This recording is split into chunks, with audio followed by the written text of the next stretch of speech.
What's up, everybody? We're getting ready. Hold on, y'all.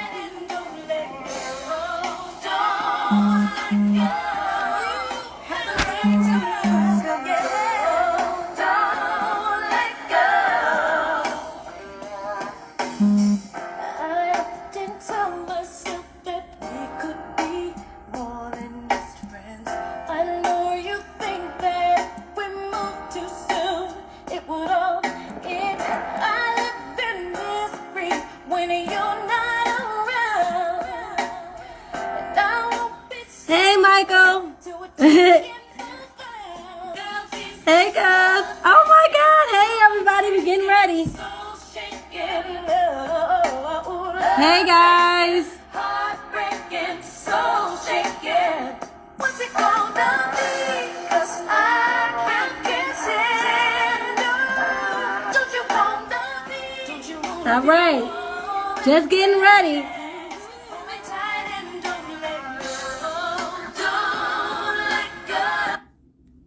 Hey, everybody. Welcome to Buzzworthy TV. And as you know, I'm your girl, Lady T. And today we are about to have a conversation with the one and only Dawn Robinson, formerly of En Vogue. Y'all ready? Oh, hey, everybody.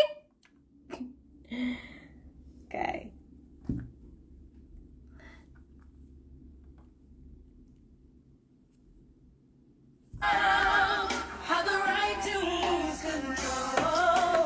Just getting ready. Y'all early. Hey. Hold on, I'm fixing my light.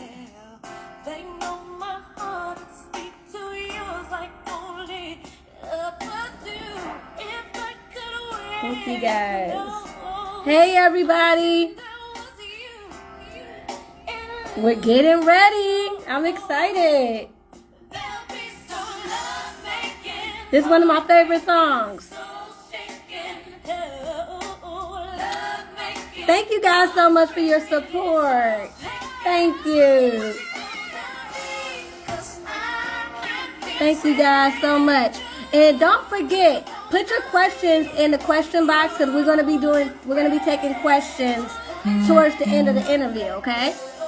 So do not forget to put your questions in the question box because we will be taking questions.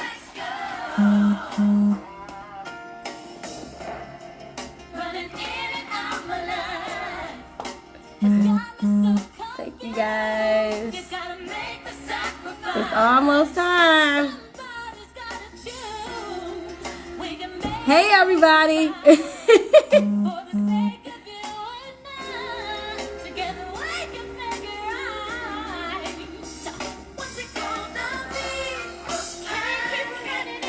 Five more minutes. I was just coming in here to start. Get ready. Hey. Hey, sis. Hey.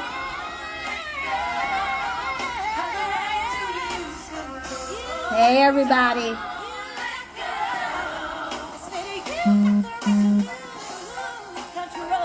This is one of my favorite songs. From the Set It Off soundtrack. Y'all remember this? Set It Off soundtrack?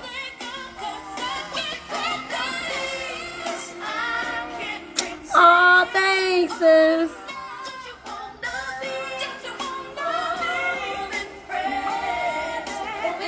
Oh my God.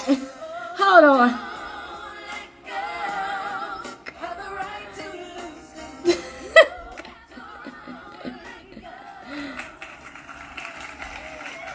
I can't mess with you right now. Hey, everybody. Yeah, I just came in here a little early just to make sure everything was okay and everything was up and running, that everybody was on the, that everything was good. Hey, everybody. Oh, my God. Thank you all. Thank you so much. Thank you. This is going to be so amazing. I'm so ready to talk with Dawn Robinson. And I'm ready for you guys to submit your questions. Don't forget to submit your questions in the question box below. And we will be answering your questions towards the end of the interview, okay? I'm really excited. And I thank you guys so much for being here. I'm really, really excited. For me, En Vogue was the girl group that brought girl groups back. Like, we had, of course, you know, the Supremes and the Marvelettes and all that in the 60s and the 70s. But to me, En Vogue brought back the girl groups in the 90s, and that ushered in so many other girl groups. So we just definitely got to just pay them homage, because if you think about it, if it wasn't for En Vogue coming in, we wouldn't have had TLC, Escape, 702, all these girl groups that came after them. Heck, Fifth Harmony. So I just wanted to, you know, talk to Dawn Robinson and just talk to her about her upcoming projects, her new company with Stiletto Entertainment, and just about the industry, period. And I'm just ready to have that conversation.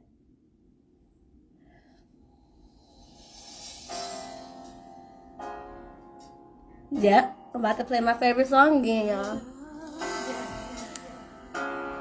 Hey, guys.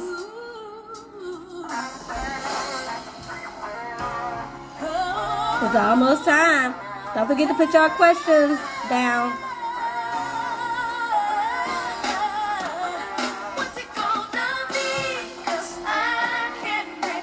Let me know if you guys can see me okay and can hear me okay?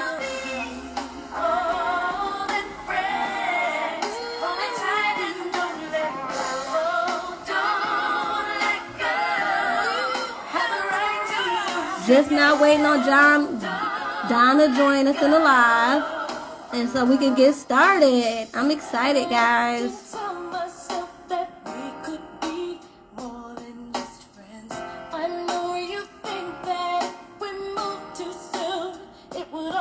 Thank you, sis. Thank you.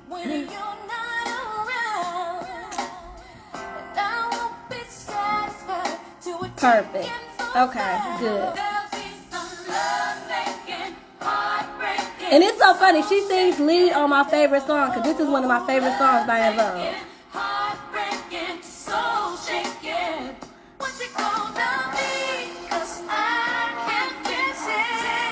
Yep, just waiting on her to join. I'm so happy that you guys came and joined us for this conversation.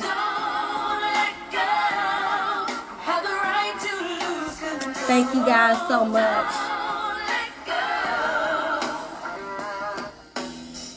Just waiting. We're almost there. It's just not 5 o'clock. Hey! Oh my God. Thank you guys. Y'all are awesome. Y'all are awesome.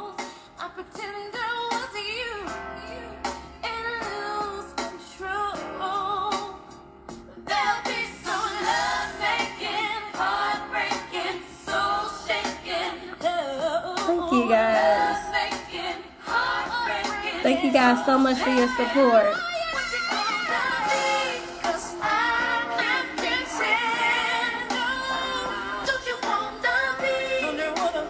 Hey guys. Hey, I see people coming in. Getting ready for this conversation.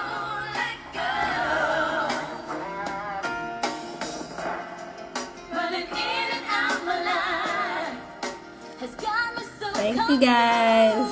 You gotta make the sacrifice. Somebody's gotta choose. We can make it if we try. For the sake of you and mine. Don't forget to have your questions ready. Hey. So we're just gonna wait.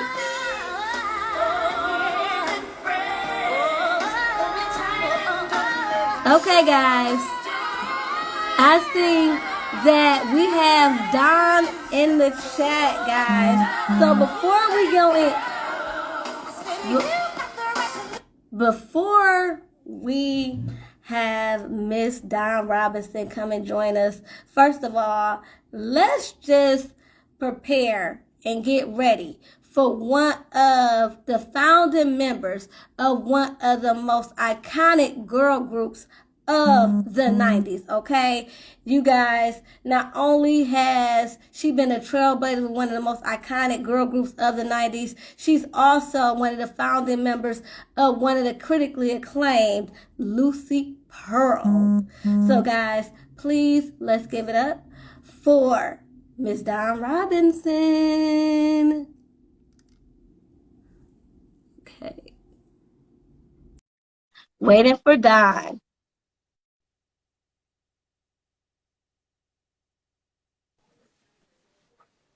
Hey, Tamika. Hi.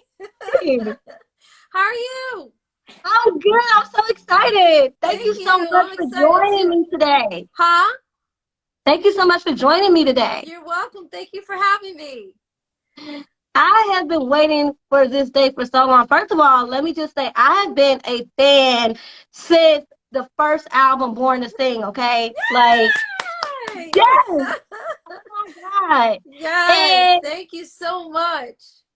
I'm not even going to sugarcoat it, but honestly, you and Terry's voice are the ones that stood out to me the most. So Really? I'm really, Wow. yes, honestly, like out of Wow. all my favorite songs by Invoke, now you guys have hits after hits. Now you say five, I can go on and on because I'm a fan. Right. Okay. Yes. So, Exactly. but my favorites, I have to say, Mm-hmm. no shade, you are singing lead. So, Yay! Hey! Okay. That's good enough for me, Tamika. okay. I see Um, everybody's on here today. Hey, you guys, yes. how's everybody doing? Oh boy, I just lost myself. Hey guys, how are you? Hey Okay, Ramona, how are you, Ramona? I'm so glad you guys came on Tamika's show. Hey Sydney, how are you? guys, thank you so much. I Yay. appreciate it. So let's get started. I know you got questions, huh? Yes, I do. First of all, I just really want to thank you so much for taking the time to talk to me and I help me thank tell you. your story. I thank you for the I'm same. honored. Thank you. I'm same way here. I told you that. Yes, thank you, Tamika. Means a lot. Aw. And I just want to just tell you honestly that your group in Vogue was, and like I was just saying before you joined us, helped really usher in all the other girl groups that came after you in the 90s and beyond. So I just really want to Yes. thank you guys so much for that because yeah, there were other girl groups. You know, we had the Supremes, the Marvelettes. I mean, many girl groups. I can go on, but Yes, it just seemed exactly. like to me it stopped in like the 80s, and then you guys came back in the 90s and set the world on fire. Next thing you know, everybody wants to be like In Vogue and want to start a group. Exactly. That's how it That's happened. That is how it happened. And I'm grateful that we were the first on the scene. Like, we didn't want to be following anybody else, you know? So when we hit in 1990, everybody was like, cookie cutter, let's do our own version of In Vogue. And I love the fact that all the groups had their own signature sound. You know, they had their own thing. They weren't trying to be like us. Um, just the fact that they were women and they were in a group made it seem like they were trying to be like us. But I think that they emulated themselves after it's just a tiny bit, and then they put their own thing in it, you know, and they had their own unique, like I said, signature to their group. I think so too, and I think particularly vocally, a Mm-hmm. lot of people in the 90s were if they were looking as far as vocally and harmonizing, I'm telling you, a lot of groups look to you guys because no Yeah, harmonies, I'm exactly. telling you, does not compare. Exactly. Those Oh, harmonies does thank not you, compare. Tamika. Thank you so much. Yay! That means a lot. Thank you so much. Like I said, I saw another interview when you said the closest group that came to your guys' harmony was Escape, and I have to agree with that. Yeah, exactly. Brownstone sang their butts off too. Um, I was trying. Well, actually, I said Jade because Jade Oh, yeah. started on their album. They started the acapella part on their album, just like we did with Hold On.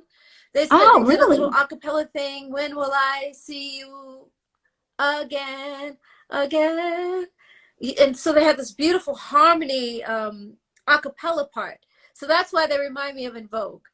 Um, Oh, wow. yeah, exactly. But they were more round the way girls, kind of like you know, yeah, around the way girls. But they would wear their spandex shorts and don't walk away and do all their dance stuff. Don't walk away. And see, that's where I know them from. I know them from that song. Yes, Yep. exactly. But on their album, they did this a cappella piece too. So if you don't have the album, you wouldn't know that. But yeah, when they did that, I was like, okay, they can. I knew they could sing anyway, but that's what made them kind of like, okay, that signature In Vogue thing. They kind of did that a cappella thing on their album, just for the intro of their album. That's it. Yeah. Oh, I could definitely see that. Yeah, I Hmm. could definitely see that. I'm actually going to go back and look for that because I would love to hear that. Yeah, it's really great. When will I see you again? And they have to just Diane. Oh, they're singing. They're singing their butts off on that. Yeah. Perfect. Well, I just have a question. Sure. Just starting off when you were young, I know that you stated that you I'm knew, still well, you young. were exactly right. When I was Exactly. younger. Okay. Exactly. When you were younger. When you were younger, I know what you I meant. remember that you stated that it was brought to your attention that you had a gift when you stated that your father was saying that you were harmonizing in French at 2 years old. Yes, I was singing with him in the car. Exactly. The Beatles had a song called Michelle My Belle.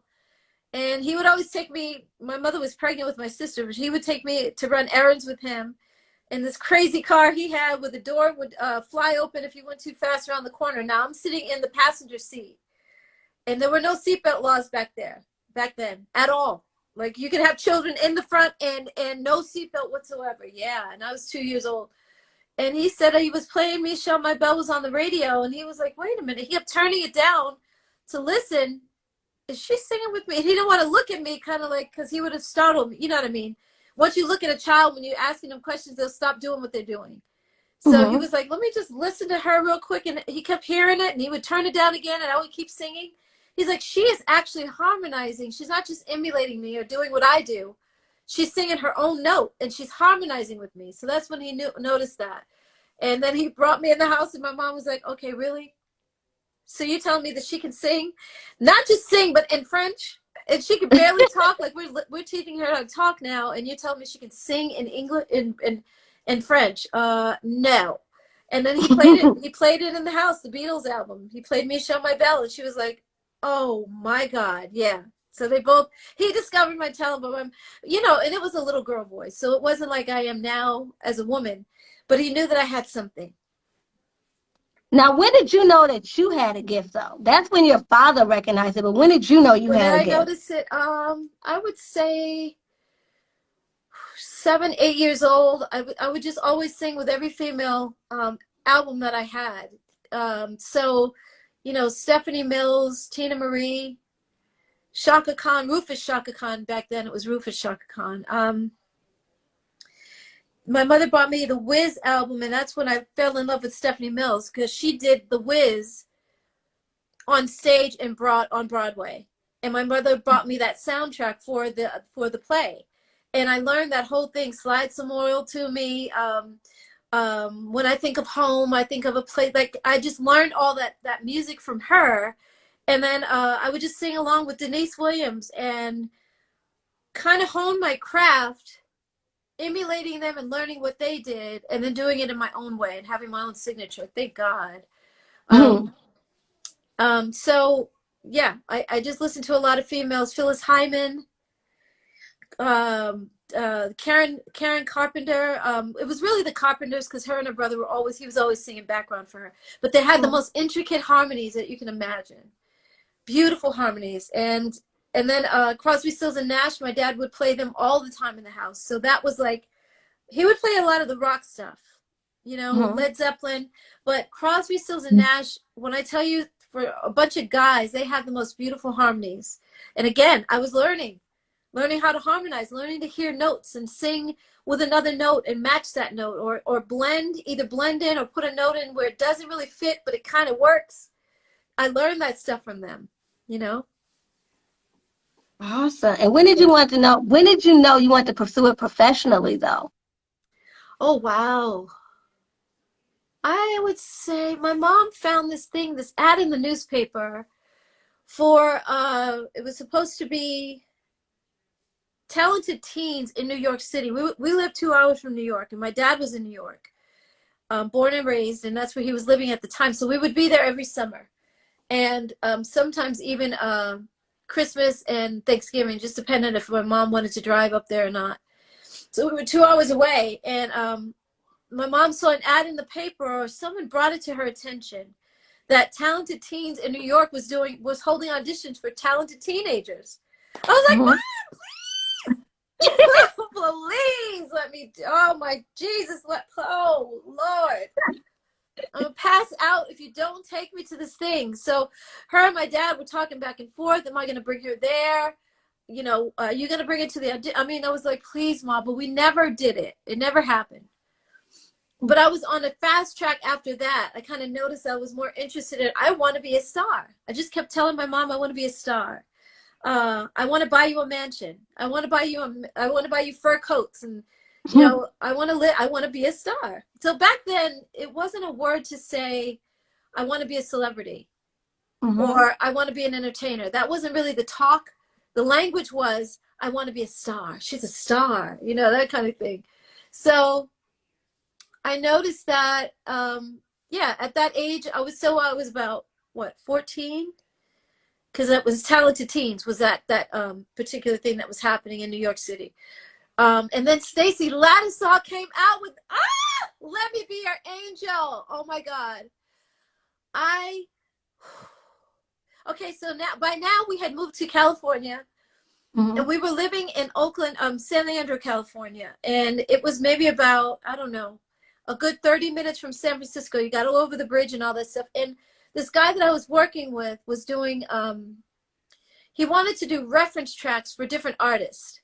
So he was a drummer, and he played on, oh, what's that song by, All My Life I Look For You. And Very Special. He played on that song way long time ago. And he was like, well, let's just go over to San Francisco to the Automat, which is a studio that everybody worked out of. Narada Michael Walden, Stacy Lattisaw, and a lot of people in the Bay Area. He said, let's just go over and see if we can sit in the lobby and talk to people. Maybe we can get some work. You know, maybe you can do some reference vocals for Stephanie, for Stacy Lattisaw. I was like, oh my God, I'm 14, she's 14, yes. And I actually, what's his name? Narada Michael Walden came through. He came through the elevators and walked into the lobby and looked over and he said, hi, young lady. And I said, hello. And Daryl Clifton was the guy that I was with. And he said, yeah, she loves Stacy Lattisaw. And she wants to do, okay, I can't see you. You back up from the camera. I can't see you anymore. There you are. I only saw your. Sorry, I was looking at them. I was trying to. Somebody was saying something. I'm like, what are you saying? I'm so sorry. Oh, you were reading that. That's okay. I was like, where's she going? I can't see. It was like the top of your head is all I saw. And so, yeah, I wanted to do reference vocals, and we sat in the lobby, and he literally, I don't know where he was going before this, but when he saw me, he stopped and he started reading my palm. He was reading my lifeline and telling me I was going to be married and I'm going to have a successful career. And I told him, well, I want to be a star. I told him right then on the spot. And we didn't get that job as far as doing reference vocals with her. But now it was like, okay, now I'm on the fast track for real. So I started working in the studio with Daryl Clifton and Lunden Kendricks. Lunden has passed away since then. Yeah, they were local guys. Daryl Clifton actually has an album out on me right now that was 16 years old when I did. He released it without my knowledge. So I'm kind of pissed off. I'm trying not to give him too much play and too much attention. For real, he is not paying me. He's not paying me a dime, and that album is out there. And I think it's called Dawn Before the Dawn or something like that, because I was 16 years old when I did these songs. Yeah. Oh, wow. Yes, exactly. And he is not paying. I had my attorney remove it from CD Baby, I think, in a couple of other places, but he put it in other places that I wasn't aware of. So people are still like hitting me up on my social media saying, Dawn, I love your album. Oh my God, you're only 16 years old when you did this. I'm like, why are you buying that album? But yeah, so Let Me Be Your Angel was the reason I was like, oh my God, I'm going to do this. I'm going to be a star like Stacey Lattisaw, you know? Let me be your angel. I can She was definitely singing. see you. I can definitely see her being an influence, Yeah, especially at that I time. told her that. I told her on my Twitter page, I was like, you were the reason that I said, okay, I really can do this. Because you were doing it and you were my age. She was like, oh my Right. gosh, thank you so much. Yeah, she was really amazing. She still is. She still is. Oh Um, no, I agree. I watched her unsung and I said the same thing. I I haven't love Stacey seen it. Lattisaw. Oh man, I haven't seen it. Didn't even know it was out. Yes, I love unsung. That's like my thing that I can binge watch that all day. So I just wish they um had a different name for it because a lot of the artists, when they come up in the opening of the show, they say unsung, uncompromised, parallel. unrecognized. It's like, unparalleled, Yes. unrecognized. It's like Stephanie Mills said she's not going to do unsung because she is highly recognized. And I feel the same way. I'm not going to do something when I know I've been recognized by the world through En Vogue. You know what I mean? So I wish they would change the name because it sounds, and everybody that they have on there, pretty much they show all the people that have died and that are not doing well. And it's like, oh my gosh, like it should be Hero or something. The name should be called Heroes or something, you know, because they did great music and some of them fell on hard times, but they're trying to do better. So it's No, kind of I sad to agree. me. But you know what though? Yeah. What I would like for you and Invoke to do, and this is Oh just no, my there's thought. no En Vogue. There's no En Vogue. No, no. Don't try to slip that into me, girl. So, no, No. honestly, God, I love it. I love it. I love it. I literally can, I already know. I can sit up here and talk to you forever already. Oh. I can tell. Okay. So, but hear me out. Honestly, okay. The reason why I said this because the same thing happened with Escape. They were not talking. They were not speaking, but they all agreed to do a song. Now, granted, they all had the same hesitation that a lot of people have who really want, it's like the show is a great quality show, but just the stigma of it being unsung. But they end Yes. up doing it. And of course, a lot of them are not unsung, but they end up doing it. And they weren't talking, but it brought up them coming together. You see, they ended up doing a tour. They did And a I tour. know, They did a tour huh? as much as Candy wanted to do the tour. Candy was like, I'll do a few dates with you guys because she wasn't having the whole thing. She didn't need to. With me, after being kicked out of the group so many times, I'm not going back to have my ass kicked again. So it's different. I don't know what they went through and their stuff, but as for me and mine, or as they say, no, thank you. No, there's nothing that I've tried with them. I just tried last year. Again, I got treated the same exact way. So I'm not trying to be bitter, but I just know after a while, okay, so this is just going to keep happening over and over and over again. You guys are going to keep mistreating me until I absolutely say, no, I'm not coming back ever again. And that is up to me to protect myself. I have to have boundaries. If I don't do that for me, nobody's going to do it for me. So Cindy and No. Terry want to act like they own the group and they can call all the shots and they can have Rona around who Rona didn't, she had nothing to do with the beginning of En Vogue. And all I wanted to do was spend last year enjoying our fans, Cindy, Terry, Maxine, and I, for what we did and what we created before Rona came along. Cindy and Terry wouldn't even have that. Like you guys have had Rona for 13 years. We were only with En Vogue for 8 years. Rona was with you guys for longer than that. And she's been held down. She's been making money. All I wanted was last year, even if it was 6 months, just to enjoy our fans by ourselves without her around. She had, hold on. She had Uh-oh. no, I'm Uh-oh. not doing it. I'm not doing anything. She was enjoying her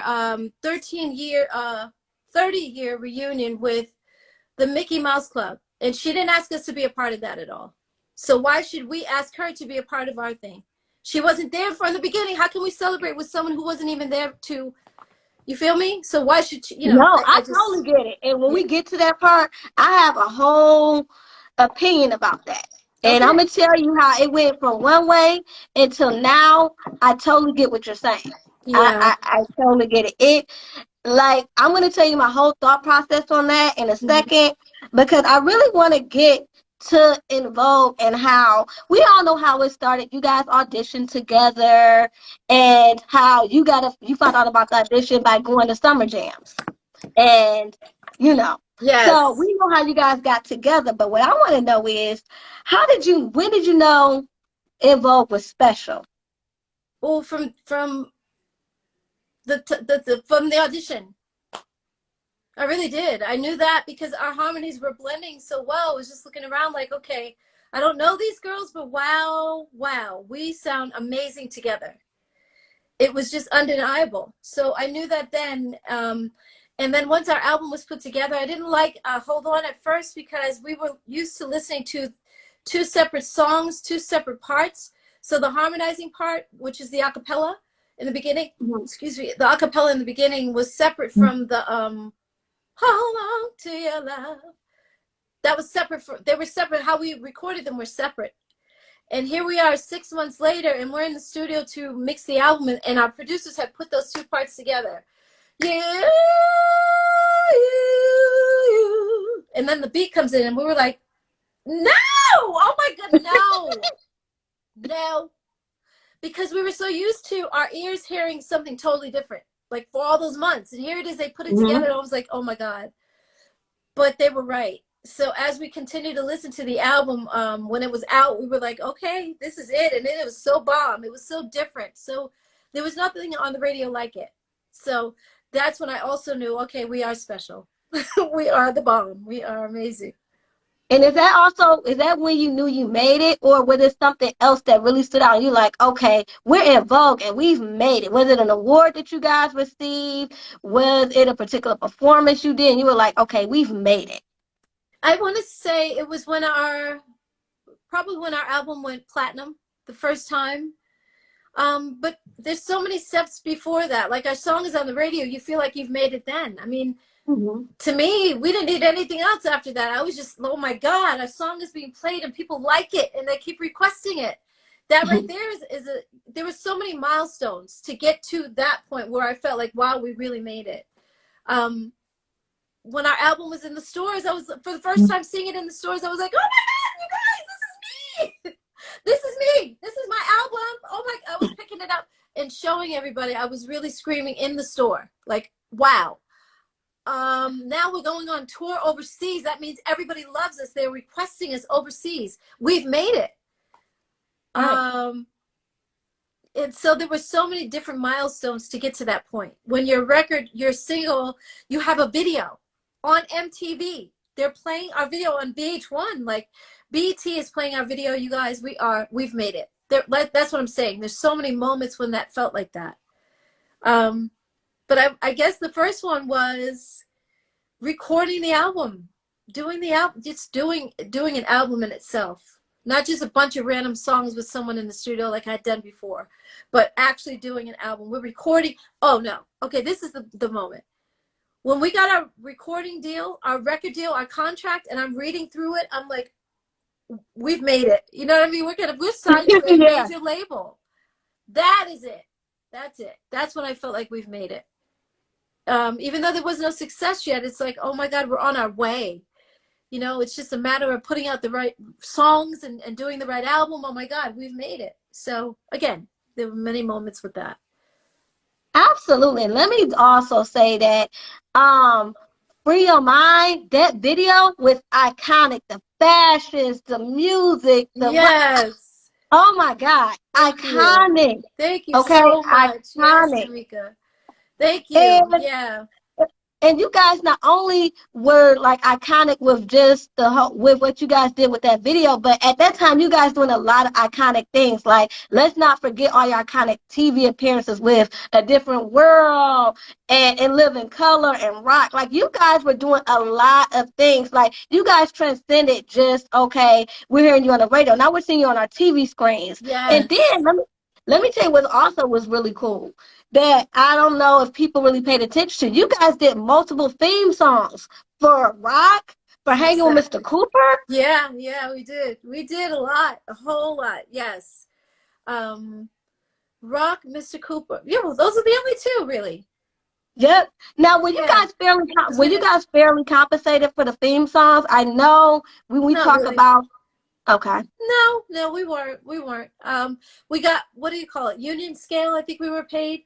And every now and then we get, I should say me, because I don't know about the other girls, but I get a royalty for 14 cents here and there, $1.50. You know what I mean? It wasn't a lot. And I think Okay. you would think that going into syndication and when they keep repeating a show and show the reruns and all that, you get paid a lot of money, but you don't. Not us anyway. And I was just about to ask that, like when it goes into syndication, they play that theme song. Mm-hmm. Okay, so you just answered that. That's astonishing because you guys did so much, and the theme here is you guys didn't get paid your worth, and it's kind of sad because you guys did a lot. Yeah, we did a lot. We did. Thank you. I mean, you guys That's were why doing a lot. that's why I was trying to say to the girls, we deserve more. And of Yeah. course it went unnoticed and it fell on deaf ears. A lot of times what I'm realizing about myself over the years is I'm a warrior. I am a warrior.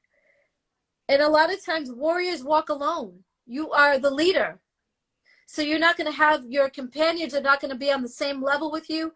They kind of fall back because they're too afraid to step up and do what's needed. And sometimes people just jump right in when they see a car accident on the side of the road. They just run over and help everybody. And other people just kind of observe because they're scared. You know what I mean? Yeah. I'm that kind of person, and I've noticed that about myself. So I'm not any better than them. I just know that I am a warrior. I'm a leader. And I don't sit back and wait for people to tell me that I can or can't do something or that I have and it took a while for me to get to that point. Don't get me wrong. I wasn't this at first. I was the youngest one. I Okay. am the youngest one in the group, but I was too afraid to step up at first. And I knew that I didn't have any work then either. So it wasn't like people knew who I was, but if we kicked Dawn out of the group, it's not a big deal. And then after Don't Let Go, honey, I was like, oh, come on. Like, where's the money? Anybody pay us? Anybody got money for us? Like, we deserve so much more. It really, it started after our first album went platinum. That's when I started asking questions like, where is the money? But I wasn't courageous enough, like I am now, to fight for what we deserved. But I started the conversation with Maxine, like, oh my God, shouldn't we be doing something? Shouldn't something happen at this point? We're double platinum, we're triple platinum, we're 4 times platinum on the first album. And she went to our producer and he was like, no, don't touch it. Don't worry about it. You're good. Everything's fine. No, it's not, nigga. No, it's not. Oh my God. Oh my goodness. I understand.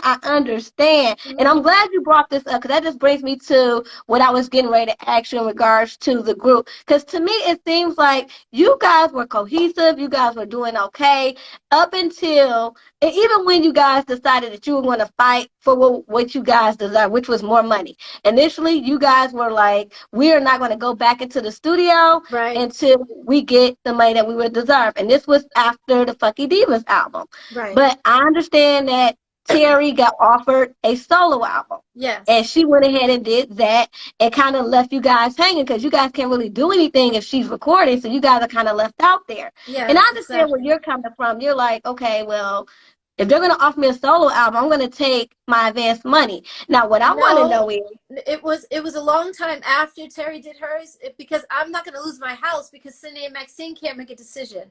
And I understand at that point, we can't do anything without Terry. Her ass is over there. Even though she agreed with us that we were not going to go in the studio and work on anything until they renegotiate our contract.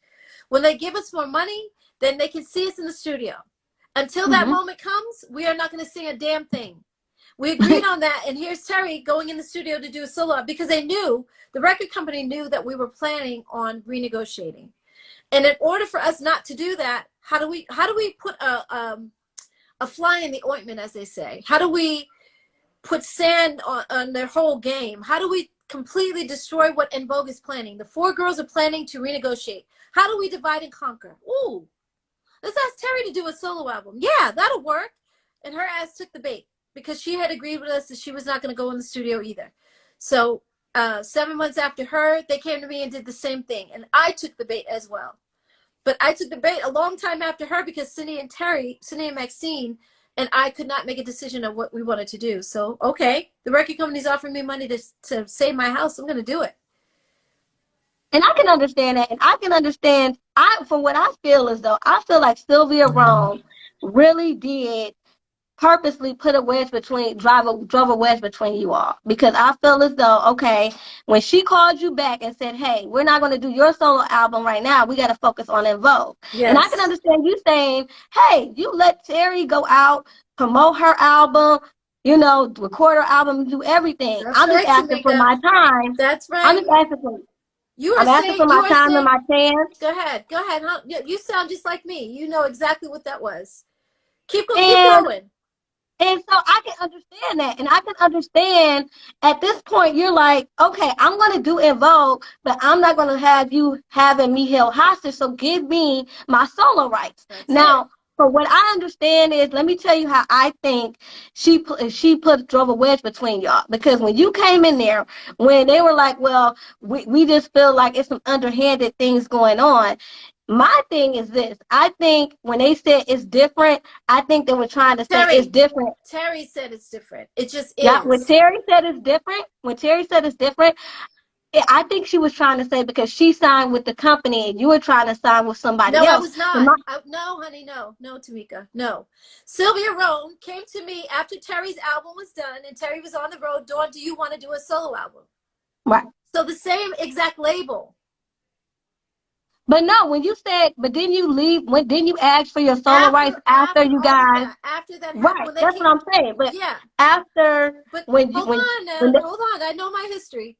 Okay, go When ahead. I was sitting in the room with the girls and with the record company, and Sylvia Rhone had come into town, and our producers and managers and all that was in the room, that's when Terry said, I said, what? Terry did a solo album too on the same exact label. She did a solo album. You came to Terry and asked her to do a solo album. She did it. Now you came to me and asked me to do a solo album. I tried to do it. When I started, I was 3 songs in and you pulled me out of the studio. So what was different about Terry doing a solo album than me doing a solo album for the same exact label? I hadn't left. I was still, Sylvia asked Terry to do a solo album. Sylvia asked me to do a solo album. Same exact label asked us both to do a solo album. Wow. So I was Okay. still, yeah. And I apologize because That's okay. I thought that you had came into, I thought at that point, when the time that you guys had that meeting, Yeah. when you felt like they were when they were basically kicking you out, I thought at this point you had already said, you know what? I want to do this album with En Vogue, but I want my solo rights to myself. No. Okay. I did at that point, I did, because Sylvia Rhone was calling me out. She was telling me, we're pulling your album. So, okay. So Terry recorded her album. She was on the road doing her thing.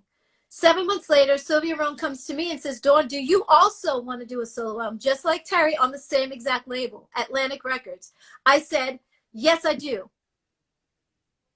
Then I was 3 songs into recording the album. Sylvia calls me at home and says, well, Dawn, we know that you're doing your album right now, but we're going to pull you out of the studio and we're going to pull Terry off the road and we're going to start the next En Vogue project. I took it personal, so I told her, you're not going to fuck with me. Basically, you put Terry's solo album out and you decide that you're going to pull my album in the midway through me, I don't even have a lot of songs produced yet, recorded yet, and you're pulling me out of the studio. You took Terry's album seriously and you did not take my album seriously. So at that point I said, I want you to let me go. I will stay in the group En Vogue and I will continue to record, but I want you to let me go as a solo artist. So my solo stuff had nothing to do with them. No, it didn't, but I do feel like Sylvia took that personally, that you wanted to walk away. I took it personally that the bitch said that she was going to do my album and she didn't do my album. She did Terry's. So don't play with me. And you should have. And absolutely. You should have. So I don't care how she took it. It wasn't up to me. I don't care about her personal feeling. I hear what you're saying, but she had no right to even go there with me. She should have taken my album seriously and finished it like she said she was. The same way she did Terry's album. Then she would have had a problem for me. But she didn't like the fact, you're right about that though. She didn't like the fact that I slighted her. And when I told her, okay, I'll do the En Vogue album, but I want my solo rights revoked. Now, my thing is, I was loyal to the En Vogue project. When we were recording what was going to be EB4, I guess, or whatever name we were going to come up with, I was loyal to that album. I hadn't started anything with my solo deal at all. So how am I impeding on En Vogue's project? I am not impeding on that. I'm at the studio every day with the other girls. My solo project has nothing to do with En Vogue's album at all. So So how can she be upset about anything? She's pissed off because I was smarter than her. I outsmarted her. So That's she all I thought, was saying. so That's all I was saying. She was manipulating the situation. That's she all I was getting was. at. Yeah, okay, I That, got you. Yeah. So you're right yeah, about that. I And was she just was trying to pissed get to off. the point of where she used the fact that she was mad that you wanted to walk away as a solo artist, so she manipulated the situation, even though you were committed to involve. Exactly. And she knew that. The girls Yeah. knew it too because I was in the studio with them every freaking day. Like they didn't have to look for me. It wasn't like I was in the studio doing my own solo project, so I was gone every day, or Dawn is only here once a week, or you know, we only see Dawn every other day. No, I was there every single day. I recorded every single song that we did for that EV3 album. That's why they had to pull my vocals off. So I don't understand Sylvia Rhone getting so pissed off at me that she decides that she wants to kick me out of the group. Okay, well, if this is how you guys see it and you want me out, Cindy, Maxine, you guys have nothing to say. You guys don't have my back. Terry, you telling me that it's different that you did a solo album than it is with me doing a solo album on the same fucking label? Are you kidding me right now? Okay, so this is what I'm going to do. And so if you're telling me to get out of the group, I'll just walk. Because I've been with you guys for 8 years. 8 years with no fucking money, watching everybody else around us make all this money, buying mansions and all this stuff. I'm pissed. I'm pissed. Rightfully so. No, They should have been just as pissed as me. But Cindy and Terry and Maxine were just sitting there like little girls. We don't want to rock the boat. You know, we know that it's been 8 years, but the record company is saying that they have our backs now, and that's what I told them in that meeting. When Terry said it just is. It's just different that I do a solo album than you. No, it's not, bitch. You got in this group at the same time as me. The only thing that's different is that you're sleeping with the producer. That's the only thing that's different. She was. She was. We've said that lots of times. She said it too. I mean, it's not a big deal. It's not like he was married or, you know, something private like that. They were dating. And we've always said that. What I didn't like is that she didn't respect her group enough, her group members and herself as a group member, to say, you know what? I'm dating Denny and I respect my relationship with him, but I respect even more that I have a deal with these 3 girls. My sisterhood with Cindy, Terry, and Dawn, Cindy, Dawn, and Maxine, is what's the most important. I need to be loyal to them. She didn't do that. But you guys are kicking me out of the group. So, yeah, that part doesn't sit right with me at all. I don't understand that. I totally agree. Well, let me just tell you, when you guys came back together in 2010, you guys were at BB King's, and let me tell you, I watched that performance on YouTube all the Wow. freaking time. Y'all killed it. Okay, Oh my y'all killed gosh, it. thank you so much. Yes, that was a great show. Oh my gosh, 2010. We've done BB King's in New York City, that particular. We've done one in LA too. And I want to say one in DC or Chicago, somewhere like that. But we've done BB King's, was like our second home. We've probably done it at least 9 times. The one in New York, yeah. My friend Evan, has come there many times to see us. Way before even social media began, he was at those shows back in the day.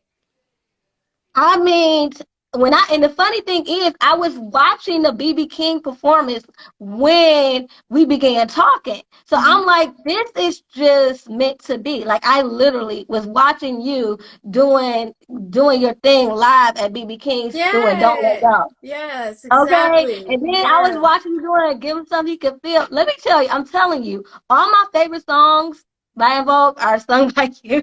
Oh, So. Tamika, I love you. Wow. So yeah, and Wow. I thoroughly enjoy just you guys together, which made me change my mind. At first, I was like, well, you know, maybe Rona's been there for a minute. Maybe it wouldn't hurt to have her in there. But no, it is something very magical with just you 4. I can't Exactly. deny that. Thank you so much. And it's not just about the singing. Rona is a bad girl. She can sing her ass off. She's amazing, very talented. Her blend is not like ours. Yeah. There's a reason that we didn't have 5 girls. There was 5 girls at the audition. This girl named Jordana did not make the group. Her harmonies did not sound like ours. And plus her attitude was a little bit raunchy. She was just asking for food and where's the drinks? Y'all don't got no beer? Like that kind of thing. Like she was a little bit hood. She was a little around the way, but you know, her harmonies were not like ours. We just had a beautiful, magical blend.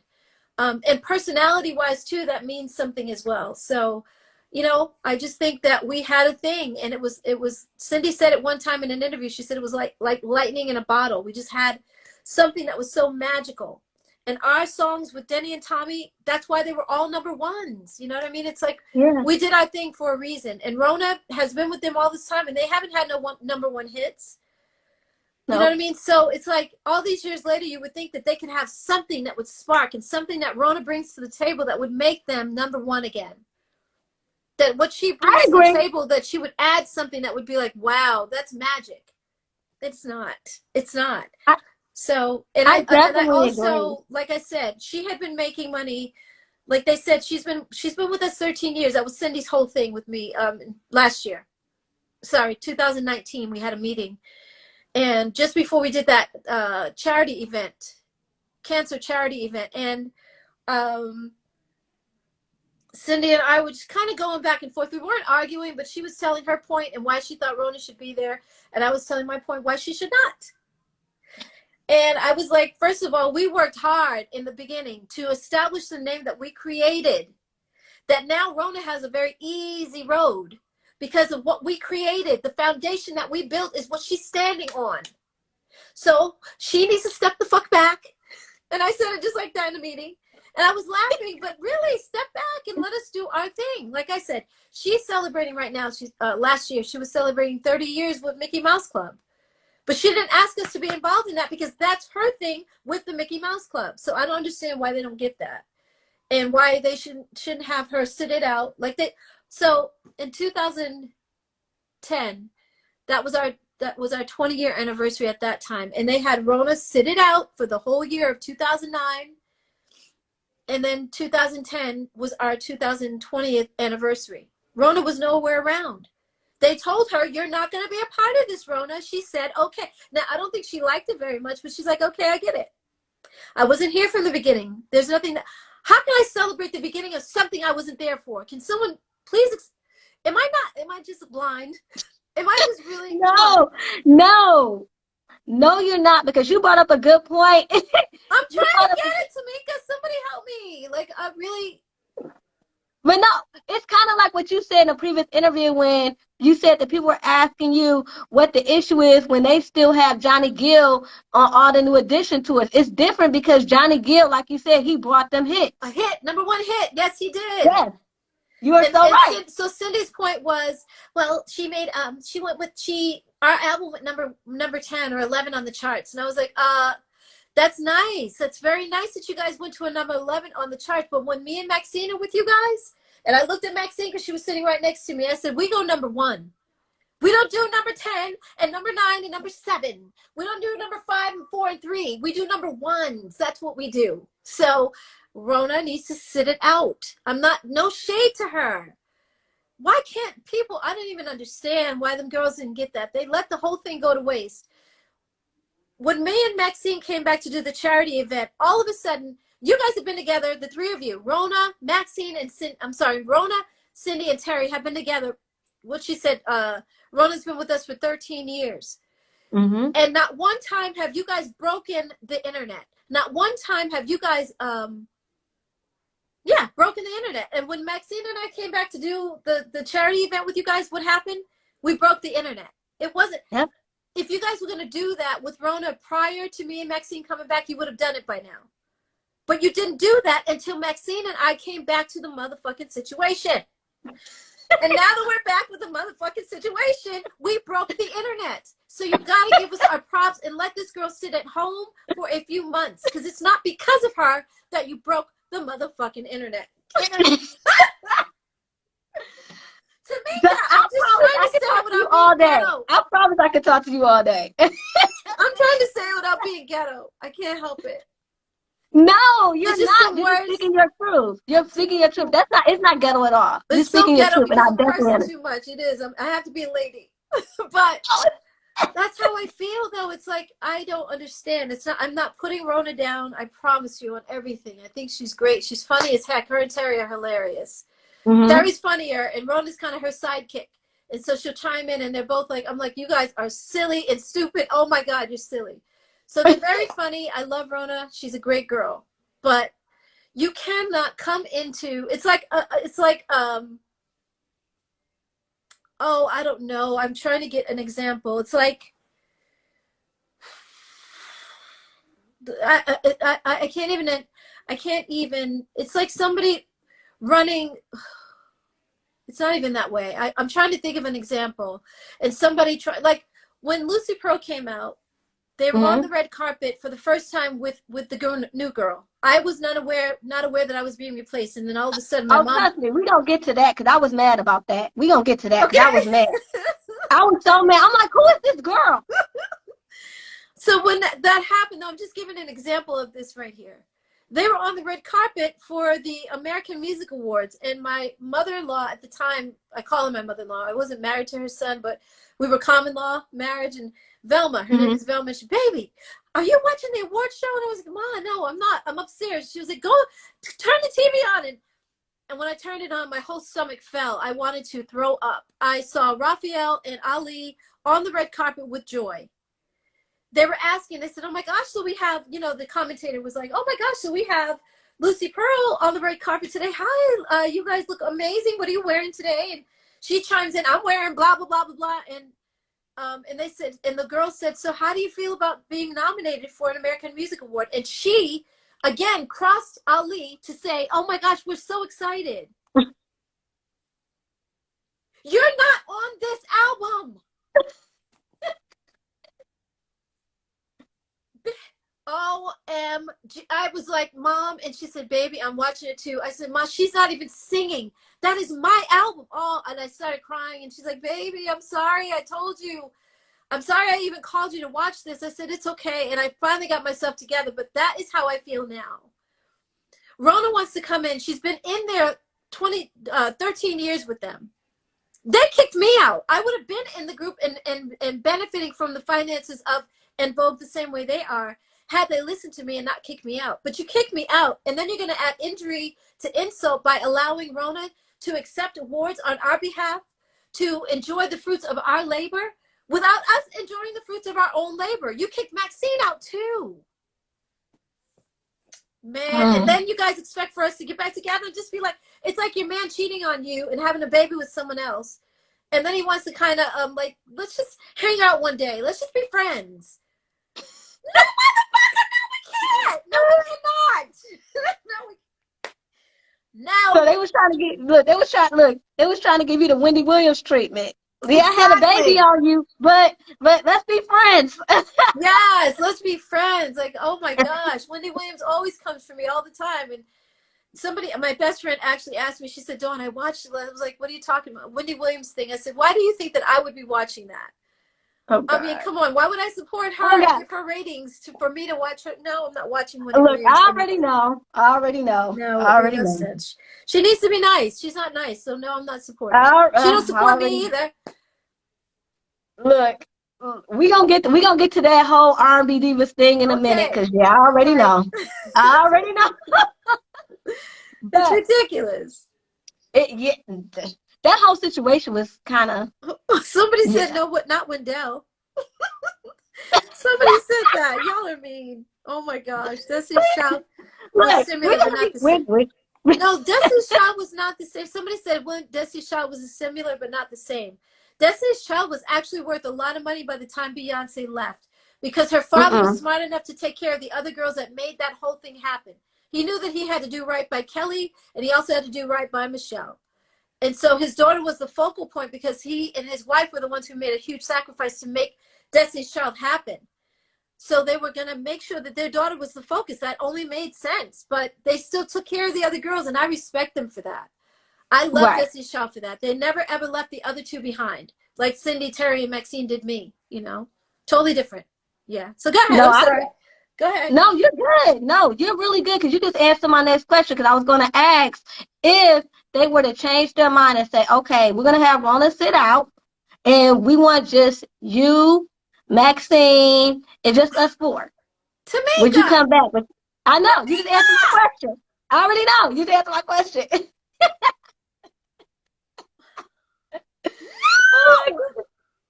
Why do I feel like I'm just sitting here talking on the phone to one of my girlfriends? This is awesome. Tamika, my thing is, like I keep saying, it's like It's not happening. they missed the boat. We could have done that on our 30-year anniversary. You guys have been making money hand over fist. You didn't care about my situation financially at all. So now all of a sudden you guys want to get what do they call it? Come to Jesus moment. Mm-hmm. And now you want, I've been saying this for years. Let's get together and do this, you guys, without Rona. Can we please just have at least 6 months without her? Is that possible at all? You guys can't even do 6 months without this bitch. You really can't do that. And I'm not calling her a bitch. I'm just saying it just as a lack of another word to find. But you can't do this without this girl. You're so this is the other thing for me. You're so attached at the hip with Rona. But you didn't fight one day to keep me in the group back in 97. When you guys kicked me out, you kicked me the fuck out. You didn't look back. Oh, we got to have Dawn the way that they're trying to say, oh, we got to have Rona. They're fighting so hard to keep her, but they didn't fight for me at all. And I did, like I said, the same exact, to the T. The only thing that was different are the songs that we actually recorded. Right. The record company, our record company that signed Cindy, Terry, Maxine, and I came to Terry to do an album. She did her album. Then they came to me to do the same exact thing. So there was no difference about it. Yet they kept Terry and they kicked me out. So now I have to be like, oh, you guys, oh, you know what? We put our differences aside because you did that. And now you put Rona on the side. Rona's going to be pissed off. First of all, she don't have that shit. She's out there calling herself on social media. She calls herself the real En Vogue, as if Maxine and I were not the real En Vogue, that we contributed to what the fuck happened in the first place. That was the real En Vogue. She calls herself the real En Vogue. That's insulting to me. The real En Vogue is Maxine. Oh, she does it all the time. The real En Vogue on her page. Yes, that's what she does. Oh my goodness. Yep, the real En Vogue. And she's all shade to me and Maxine, like as if we never contributed to anything. Oh, this is the real En Vogue now. No, honey. No, you are a stand-in. You're a stand-in. But all the accolades that they're even getting to this day, like even the Black Music Honors, is because of all of the work that you guys did. Yes, Tamika, I just saw that recently. You know, I wasn't so upset about it until I watched an interview with I just watched an interview on Spinnerella, and she was on Jason's show. My friend Jason has a show on a YouTube. Jason Lee, you're friends with Jason Lee? Yeah, Jason Lee and I were back in the day when. So I would say about maybe it's been 10 years now, and he was doing a show at that time called Low Key Messy, and I was like, Jason, please don't do a show called Messy anything. You're not going to get people. You're not going to get people to come and want. I wouldn't want to do an interview with you, and I know you. But having like you're automatically making yourself a messy person. Please don't change the name of your show. He had business cards made up and everything. I was like, Jason, that's not going to work. We met for dinner. And so and Claudia, we met with Claudia because he introduced me to Claudia at that time, and I was like, wow. So, and his brother had passed away, got killed by someone. So we had a lot. I would give him real advice as someone that I'm not a messy woman. And I'm not gonna, you're not gonna be around with me with all that bitch and all this talk and all that stuff because I'm not that. And because I was so real with him, he felt like I was family. And I was like, Jason, I will always be straight with you. I'm not a messy person. I'm not gonna sit here and bitch. I'm not gonna sit here and motherfuck the world with you, talking about people. That's not my thing. Especially people that I don't know. I'm not getting involved with all that messy. Nope, that's not me. I'm a grown woman. And so Jason respected me for that. And then he did something during the reality show. He came on my page and was like, well, so I had gotten into it with, or I should say, Little Mo got into it with me. And that was my last day on set for the reality show. I walked away that day and never looked back. I'm not having that shit. So he came on my page on Twitter and said something nasty. And I said, Jason, is this like the guy who calls himself my brother? You're going to come at me with this bullshit? Like, this is not me in the streets or talking to you as this messy queen. I don't like that stuff. And you know that. So how dare you do? So I haven't talked to him since then, but I watched his interview with Spinnerella the other day, and she was like, I'm going to watch it again because I'm going to take some notes from her. She said, because I was watching it in pieces. It was cut up in pieces, the interview. And she said something about her likeness and how she created a brand with these girls. And they took that from her by excluding her. That is the same exact thing that I'm saying about Rona. You guys are not understanding that we don't need to do this with Rona. When we started, Rona wasn't there. So let's go back to that and enjoy our fans for what we built for them 30 years ago and enjoy that with each other. The four of us enjoying being on the road as those little girls that went for the first time overseas. And oh my God, we're in Japan for the first time. And we're in Spain and we got a tour bus. Like, let's be back to those girls so we can enjoy that part of our success before she was around. And then whatever you guys want to do after 6 months, you guys can do it on your own. You wouldn't even give us 6 months, Cindy, Terry. Come on, y'all. So I was like, done. And the fact that, baby, when I tell you, when we were sitting in the trailer, we were waiting on the makeup artist to do no, we had already gotten our makeup done at the hotel. And we were here. Now we were at the venue. And this was in 2019 to do that charity event 2 years ago in December. So it was almost a year and a month, year and 2 months ago. And I had asked if I could have someone come in and film for us, for Maxine and I, and get some footage so that we can document this whole thing, because her and I were working on a project together. And their manager said, yes. Oh, yeah, don't worry. Yeah, sure. Next day, he calls me before we got to LA. And he says, well, Dawn, Cindy, and Terry, you don't really want anybody there filming them, you know, because you guys haven't seen each other in a while. And you got some kinks to work out. You haven't done the choreography in a minute. And I was like, you know what? That makes a lot of sense. Okay. All right. And then I said, what about if I just have the guy come and film the actual event, but he only films me and Maxine? Hey, you guys, we're here. We're at this thing together. And we're doing something with En Vogue, but we can't film everything. But we're filming this for just me and Maxine. We want to tell you guys we have a project coming out, that kind of thing. So that they could see us actually at the event. And he said, I'll get back to you on that. And I am still waiting. A year and 2 months later, he never gave me an answer. Now, Maxine is in and Maxine asked him too on her own, and he never answered her either. We're in the trailer, and we're all laughing and having a good time because, like I said, Terry is hilarious. The whole day, Rona's taking pictures of all of us and doing stuff and taking pictures and videos. We did a, a boomerang? I saw that. We jumped in the picture and jumped out. Yeah, that whole thing. So you see Cindy and Terry are in there, but they told us that we couldn't film at all. We can't take pictures at all. But here's Rona, and Maxine snapped her up in the trailer and said, Rona. And Rona turned around, she said, what? And Maxine said, do not take pictures of us. I'm not going to put it on social media. And Maxine was like, I don't care. Your manager told Dawn that we cannot have anybody come document anything for us, so you can't take pictures either. It's not right. If you're going to be fair, be fair. If you're going to tell Dawn that she can't do it, then tell Rona that she can't either. That's what I'm saying. They don't do that. They're not fair with me, but they're very fair with Rona. Rona can do whatever the hell she wants. But with me, oh, no. Oh, Dawn can't do that. No. No. Well, that was kind of unfortunate because I just don't understand. I didn't understand that either. I heard that story and I didn't understand that either. Well, but you see it clearly, right? You see her boomerang. It's on her page. Yeah, I seen it. Yeah, I seen it. Sometimes it's just a still shot, so that means that people took it off her boomerang and took it as a screenshot and put it. But I see it everywhere now, and it's the five of us because of her being there. But if Rona can do this stuff and you guys are okay with her doing that, then I know how I'm going to be treated, and it would be a fight with me. If you guys treat me unfairly, it's going to blow the fuck up. It's going to be ugly, and it's going to be in the wrong time at the wrong place, and so I can't do a reunion with them if they're not going to be fair to me. Nobody wants to be mistreated. I'm not a newbie. I didn't just get here yesterday. I'm a motherfucker. I am one of the original members that built the foundation of this group. Don't treat me like I'm a newbie. Don't do that shit because it's disrespectful. It's disrespectful, and it's not going to end well. Woo! I get heated. No, I understand. I get heated. Hey.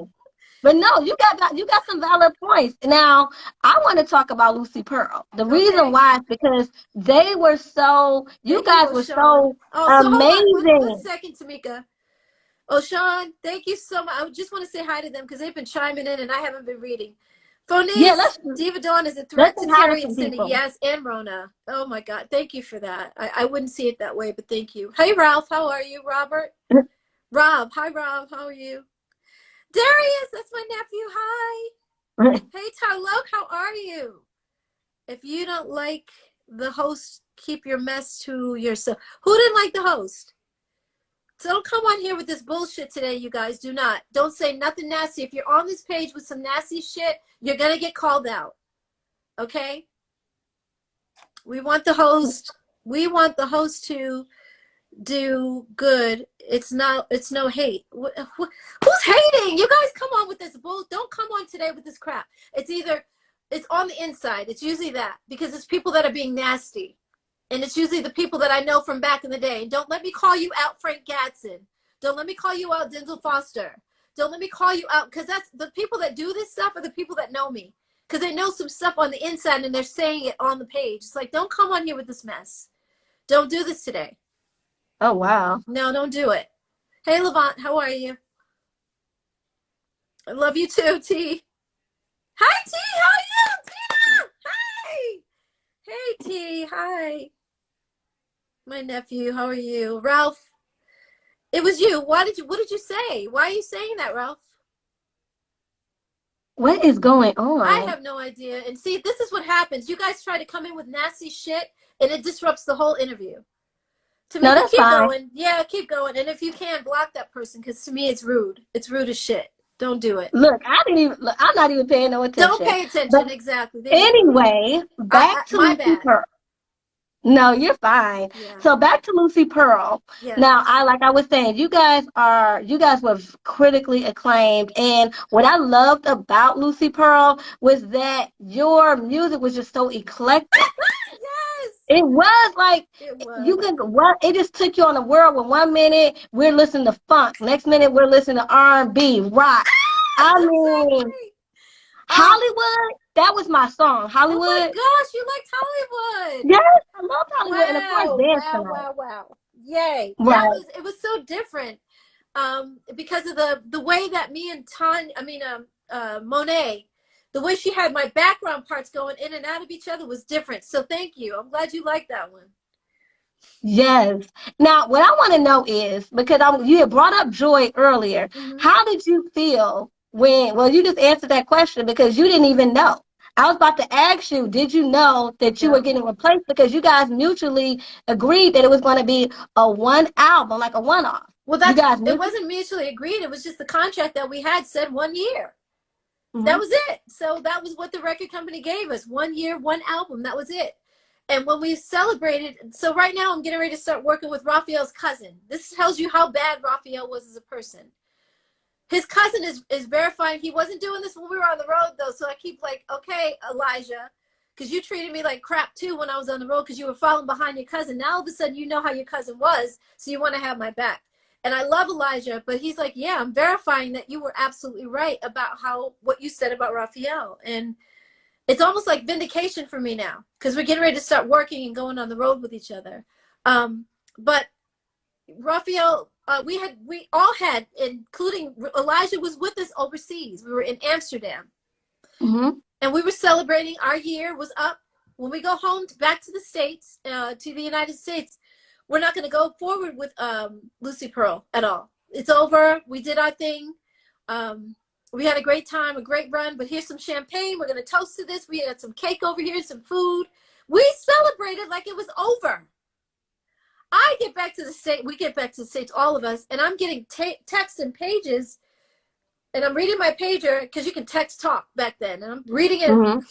Dawn, this is Rolling Stone magazine. We want to talk to you. I hope you're okay. We hope you're doing all right. We just heard the news. We want to talk to you. I'm like, what news? I called my mom. Are you okay? Like, what is going on? You know? And I called the lady from Rolling Stone magazine when I got home, and she said, yeah. So I did an interview with the girl that replaced you yesterday. I was like, replace me? What are you talking? Like, no, Lucy Pearl is over. Not apparently. They got a new girl. What? She said, yeah, her name is Joy. I said, Joy who? Joy. And I'm thinking it was Joy from another group. And she said, no. Joy is just a local artist in Atlanta. She has a bit of a following there. She was married to Big Gip at the time. She was still married to him from Goody Mob. And I'm like, okay. She said, but when I talked to her, she was kind of rude. And I said, what do you mean? She said, well, let me just read her quote. So she said, I asked her, you know, how does it feel to replace Dawn? Those are some pretty big shoes to fill. And she said, well, I heard Dawn is a bitch. And she said, wow, really? She said, yeah. And so Ali and Raphael told me she's a bitch, and they must know because they were around her all this time. They know her better than I do. So if they say she's a bitch, she's a bitch. Wow. Wow. Okay. She said, well, I've met Dawn many times, and I can tell you she wasn't a bitch to me. And she said, well, that's you, or something like that. So I was like, whoa, okay, that's hurtful. But I don't know her, so her words don't bother me. What's hurtful is being replaced. Because we just agreed in Amsterdam, overseas, that we were not going to go forward with Lucy Pearl. And here they are replacing me.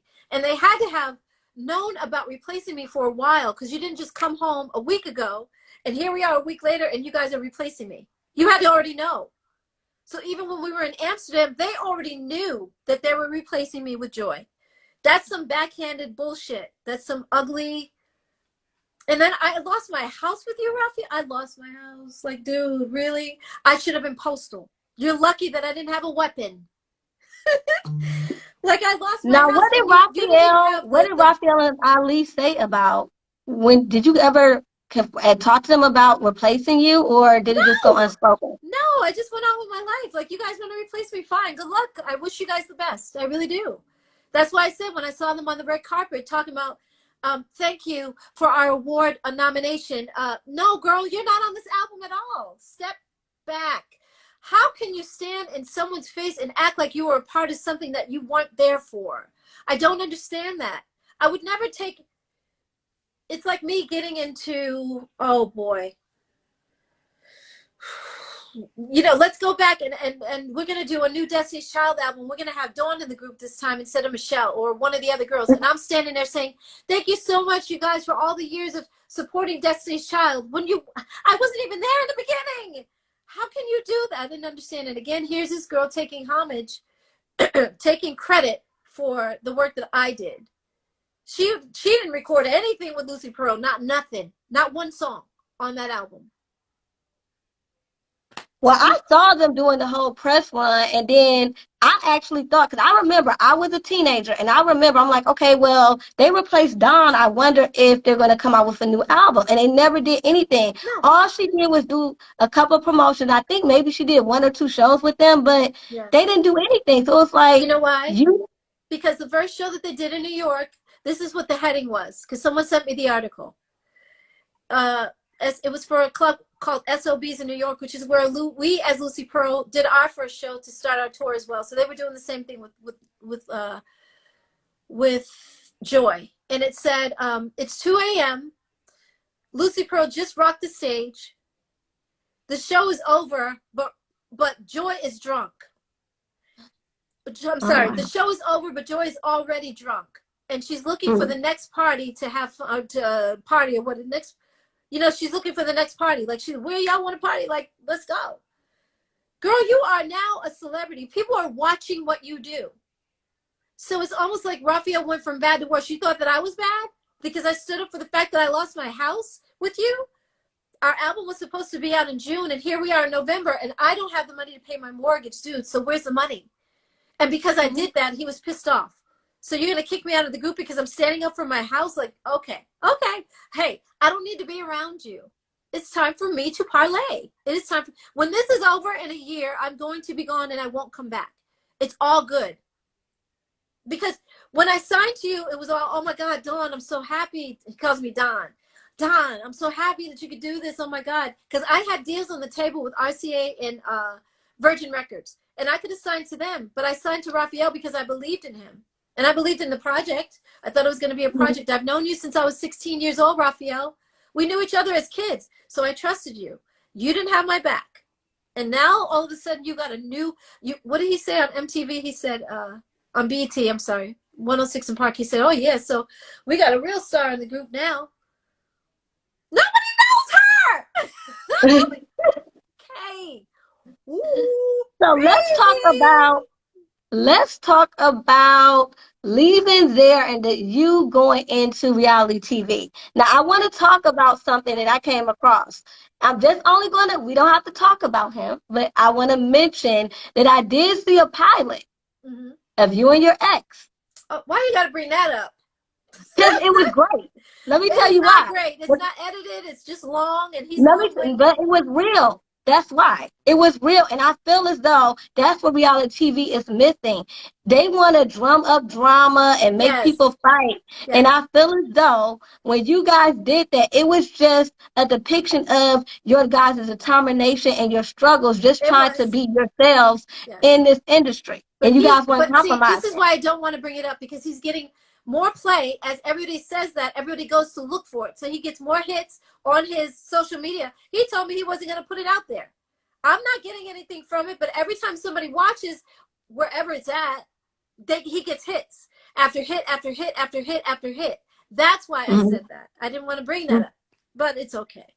No, trust Yeah, me, but I I hear what you're understand. saying, and I appreciate that. We did it for that reason. We wanted to show what it's like being a celebrity. Just because I'm a celebrity doesn't mean that doors are not closed in my face and people don't say no to me. And what he didn't show was the physical abuse. That's what I told him. You should have been real. That should have been the real. Seriously, because you're cheating on me this whole time. You're not showing that part. You know, all the women that he was with, he had 3 children while we were married together outside of our marriage while he was married. So to me, if you're going to be real, show the real. Show it all. Put it out there. Don't put half-ass it and make it seem like you're such a good guy. Wow, you protect your wife. No. Half of that time he was gone out with other women. Like he would be on the road and leave me in Atlanta at the house for like weeks at a time. I'm like, where are you? I'm in Florida. You're in Florida. I can't pay the rent for this next month. So what is up? Like you either need to come home or I'm going to go back to California because I'm here in Atlanta by myself.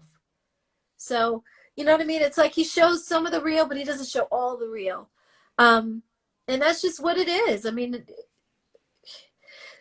our lives are we're no different than any other human being. It's just that our stuff is it's under a microscope for everybody to see. Wow, she's doing this. Woo, she got cheated on. Oh my God, she lost her job. She got kicked out of that group and that group. Our stuff is like right in front of the world. So we don't have any privacy to anything. No. But yeah, it was and I'm glad you said that. Thank you. I'm glad you brought it up.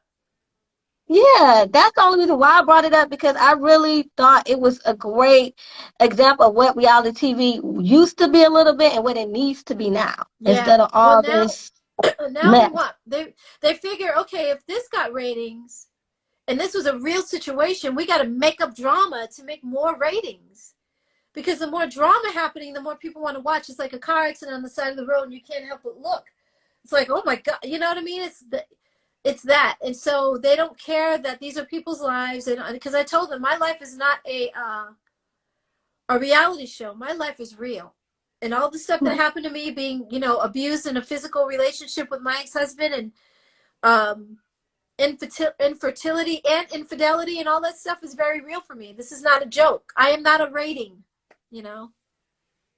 And speaking of reality shows, and I know you had went on to R&B Divas. Personally, I get what you were saying about how it started off great and then you felt the shift. Yeah. And you and Kelly Price, you guys decided that, you know what? This is not for us. And you guys decided that you guys were no longer going to be a part and even decided not to go to the reunion. Thank you, Now, how Dan. did you feel when she ended up going to the reunion? I felt some kind of way. I really did, because her and I had agreed days before that we were not going to do it. But I told her I'm going to go try on some dresses anyway, just in case you change your mind. I changed my mind. So I went and tried on some dresses, and those dresses are on my Instagram page.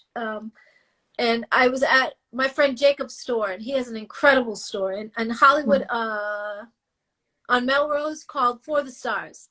So I tried on all these beautiful dresses and gowns. Some of them were short, some of them were gowns, and gorgeous, really beautiful gowns that he had. And then I called her one last time. I'm like, okay, Kelly, it's up to you. I'll go if you go. And she's like, nope, I'm not going. And what? And she was on the show. She did the reunion anyway. You just told me 3 days ago that you weren't doing it. That's why Now, I had a problem. did she ever explain why? Say it again. Did she ever explain why she went along and That's she her went and business. then went to the reunion? She tried to call me. I didn't pick up the phone because what I heard was Oh wow, she was on the show and she had each of the girls stand up. They were sitting on the couch and she stood in front of each one of them and told them how much she loved them. They just turned on you, girl. I was the only one who had your back and you're telling them how much you love them? Okay. Wow. Wow. That's different. Okay. They turned their backs on you. I'm the only one who had your back and you're telling them how much you love them and what they mean to you. Confusion is all I felt. So every time her and her husband would try to call me, I'm like, I'm not answering my phone. Don't email me. Don't social media me. Because I think at that time we only had, well, we had everything. Twitter, Facebook, all of it. Don't hit me up for shit. You are full of it. You just used me on the show to do whatever your agenda was, really. And I'm the only one who had your back. But you're going to go and do that show anyway, even though you told me you weren't. Oh, I thought we were going to stand in solidarity with each other. Here again is someone else to turn their back and show me who they really are. And I'm not talking as a victim. I just want you guys to know that I'm not talking as a victim. I'm talking as someone who has faith in people till they show their asses. And then I'm just like, oh, okay, well, I can't trust you no more. It's all good. What's unfortunate is that there was a whole lot of money within Vogue that could have been made. There's a whole bunch of fans that are not going to get our music together because of the shit that they did. And the loyalty that Raphael should have had with me destroyed a group because he didn't have that loyalty. I had his back. He didn't have mine. I lost my house. I'm still down for you, but you're not down for me. So shit has to end. I don't care how much it hurts the fans. It hurt me more. And I'm the one who has to be happy. I'm the one who lost my house. So I'm the one who has to rectify my life and make it better from here. And I got to tell you, it's really hard to trust people. It's extremely hard to trust people because everybody's like, oh, no, I love you until they don't. You know what I mean? No, I understand that.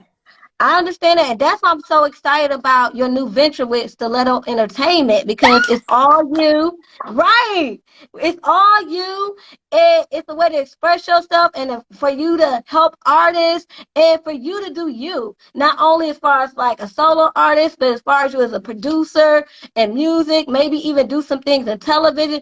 Who knows what you can do with this Stiletto Entertainment? It could be just a whole company and everything else could be umbrella under that. So I'm excited about it. Yes, exactly. And so I want you to tell everyone about Stiletto Entertainment, please. Yes, ma'am. I sure. And you just did it all for me. You really did, Tamika, and I thank you for that. Seriously. So like I said, I'm getting ready to go on the road with Elijah and them. Okay. Yeah. Well, we're gonna do some virtual dates first because nobody's booking anybody right now because of freaking COVID. It's a pandemic. So we have to do some virtual shows first, and then hopefully by summer everything's opened up. But we're also going to start recording music. He's got some songs that he let me hear the other day, and I actually love them. So I'm going to start writing to some of the tracks that he has. And he can play guitar. Like, they have real instruments, and that's what I'm excited about. These are not just tracks. These are live instruments, and he's playing bass, and then he has Jubal. Woo! Jubal is a bad boy. These are all Oakland cats. I've known them for years. Raphael's cousin Elijah is the main one. He's a bass player, like I said. And then Jubal and Raphael go way back to they were little boys as well. Then we got Carl in there, and Carl, they call him the preacher because he's always been in the church all his life. So he plays keyboards. And I forgot who else we got, but we got a whole Oakland team doing some music for me. And Monet, who wrote I Can't Stand Your Mother and a lot of songs on the Lucy Pearl album with me. We wrote the girl parts. She and I are working on this song together too right now. So that's going to be a lot of fun. But I'm also doing my book through Stiletto Entertainment. So it's going to be on my publishing company. Hello. God, congratulations. Yeah, I'm so happy. Thank you, Tamika. Thank you, honey. And then Glam, my girl group. I want to do a girl group. I don't want to be in it, but I want to put together a girl group. I know you want it to be dress eclectic like the group Poison. You want them to play instruments like the girl group Climax. No, you got it wrong. Like the group LaBelle. LaBelle used to dress like LaBelle. Kiss. Yeah, they used to dress like Oh, Kiss. sorry. I'm thinking about Poison because they had the crazy look too. I'm sorry. You're They right. did, but they You were want more them to be 80s. No. Kiss was 70s. So, right. and that's how LaBelle dressed like Kiss. Yeah, so that's what I want to do. So, yeah, they have to dress eclectic. You're right. Go ahead. Like LaBelle. And they have to play instruments like the girl group Climax and sing Yep. like In Vogue. Yes, ma'am. Yes, So, but exactly. my question is with that is with icon like yourself, and I think that what you want to do, I think that idea is going to be amazing. Mm. But with an icon like yourself and with that amazing idea, what do you think in this day and age, what do you think would take for that group to be successful? Because they're already going to have the makings with the talent, but what do you Yes. think in this day and age is going to take to make them successful? It's gonna take now. There's so much information online. If you're not successful today and you get taken by a major label, you're crazy because you don't need a Mm-hmm. major label to make it anymore. You just don't. I mean, you literally right now talking to you directly, I can have an audience right here as I perform, and they could do the same thing. So with a website, with social media, with all that building their name up, you just take it from there, and you got to have great songs. That starts it off. If you don't have a hit, nobody knows you. Period. I don't care who it is. So of course it's going to take some money because you got to get in the studio and record. You got to have a photo shoot. They have to be bomb. Like they got to look so amazing. But all of those things can be rectified. We can work all that out. But I really want to make sure that I'm successful before, because you got to have the money to be able to back them up. Doing shows locally and building their name locally wherever they live. Hopefully it'll be a Vegas thing. Because you never hear of groups coming out of Vegas. You always hear of Detroit, of course, Los Angeles. You hear a lot coming out of New York even, but you don't hear a lot of groups coming out of Las Vegas. So I want them to come from Las Vegas, hopefully. Hopefully. And it's okay if they come from different places. We can work that out. Well, But I'm yeah, excited because I think that's an amazing idea. thank you so much. I want them to be educated though. I want them to understand what mechanical royalties are. I didn't understand that in the beginning. Still don't, for the most part.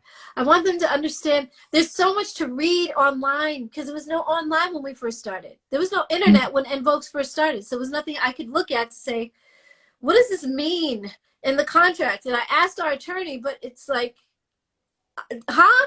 You know what I mean? It's like when you're in a class and you're learning from an instructor or a teacher or a professor, you have a while to research what that is and to study what that is, what they're talking about, that topic, and read stuff and go back and look again and ask other classmates, do you understand what this is?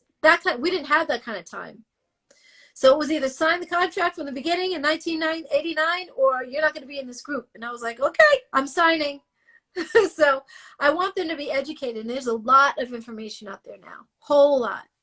Nobody's going to walk all over them. And you guys have to communicate. That is the biggest thing. They turned on me and they did not talk to me. Cindy, Terry, and Maxine did not talk to me. They didn't talk to me. That whole thing could have been right. We could still be a group to this day. We'd be having a different conversation right now, you and I, had they just talked to me and listened and had my back. But they didn't. So I want my girls to have each other's backs. Oh, somebody just said in the comments that they're an artist and they would love to be a part of your group. Oh, well, I have to see how that goes. I don't want to just be, yes, you can. I Right. got to audition just like everybody else. You can't just, are they being serious? They might be just saying that. Right. You know what I mean? Exactly. Let's see. I think we have some questions. Let's see here. All right. One person says, did you know? I don't know who this Ralph person is, but he is really, Ralph, you're getting on my nerves. You What's going seriously on? are. Yeah, because he's being honest for what? Like what? You're being drama. You're causing stuff right now. And it's probably two people doing this shit. Y'all, I'm serious. Like, Phonice, O'Shawn, if you guys are on there, please watch what's going on. Because you guys got to let me know so I can block. So seriously. Okay, what is going on? Because I was getting ready to go into some questions. Yes, because Tanya just said block Ralph, but you can't do that while you're doing the shit, while you're doing the interview, right? No, hold on. And I was just getting to some questions. Forget Ralph. Ralph, you're a fucking disruptor, and it's not cool what you're doing. It's probably, like I said, yeah, block you. How can we block you? How can we block you? What a fucking child. If you have nothing better to do with your day, don't come messing with ours. And again, it is probably, like I said, Frank Gatson. Got to be fucking messy. Or Rona. It's somebody who doesn't like what I'm saying, for sure. Just ignores him. It's okay. It's okay. Just ignore them. I'm trying to tell them we can't block his ass while we're doing the interview. Thank you so much, O'Shawn. I appreciate it. I know. Go ahead, Tamika. No, that's okay. So one person did ask, would you do or have you ever done Broadway? I haven't done on Broadway, but I did off Broadway, a play called Love Makes Things Happen with, the playwright is Dave Talbot. And I was in the play with, oh my gosh, we had a lot of big names in the play, but Coco from SWV played, she was on the 5th floor in the mailroom. She had a role in the mailroom. And then Kevin from After 7 was on the 5th floor in the mailroom as well. And Babyface did the play. It was his play. Him and Dave Talbot did the play together. So it was called Love Makes Things Happen, after the song that Babyface did with Pebbles. Yes, I remember that play. I remember that play. Yeah, it's a beautiful song. And so Kevin and I played, I was the leading lady, he was the leading man opposite of me. And Babyface did all the music in the play. That's the only reason I agreed to do it, because I don't dig plays. I don't like that whole, mama, somebody in the kitchen. I can't. If you're not educating us, and you know what I mean? We have great stories to tell. We always got to tell the same one. Husband left somebody, somebody's cheating on somebody, somebody's on drugs, and their son has got to be prayed for, and all the church got to come together to pray. I'm sorry, I can't do that.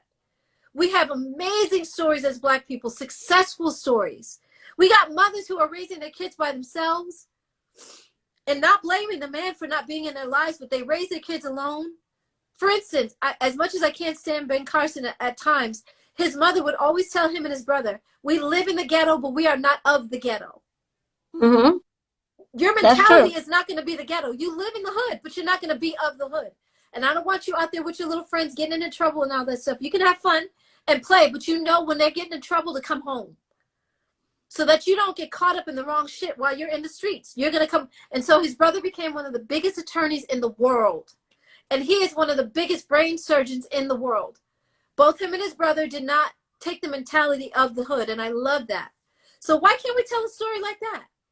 You know what I mean? Exactly. Why do we always have to tell the same old story in a play for Black people as if we have nothing else to say? Like, wow, I can't do it. But no, I hear you on that. Now, someone asked, can I ask, Better Without You, your song Better Without You. Better Off Without You? Yeah, Better Off Without You. They were like, they're a big fan of that song. And how did that come about? Oh my God. Okay. I'm so glad that I get to tell this story today. Let me raise my camera because the sunlight is going down.